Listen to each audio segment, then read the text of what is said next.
দিয়েছে। এদেশে লাখো তরুণরা বঙ্গুত্ব বরণের মধ্য দিয়ে একটি নতুন বাংলাদেশ আমার মুক্তিকে উপহার দিয়েছে।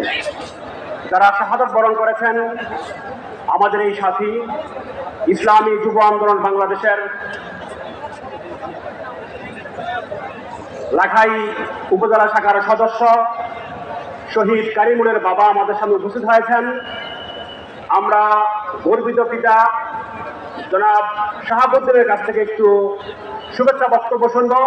এখন শুভেচ্ছা বক্তব্য পেশ করছেন ইসলামী যুব আন্দোলন বাংলাদেশ লাখাই উপজেলার সদস্য শহীদ কারিমুলের বাবা জনাব শাহাবুদ্দিন সাহেব।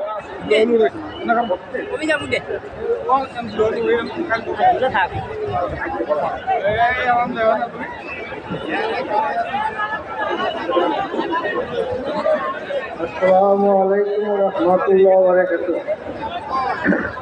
শহীদ কারিমুলের বাবা আমি মোহাম্মদ শাহাবুদ্দিন 5 আগস্ট আমার ছেলে নির্মভাবে ভক্ত হয়েছি, তার জন্য দোয়া চাই, আমার জন্য দোয়া করবেন যেন উন্নয় চিকিৎসার সাথে আমরা থাকতে পারি।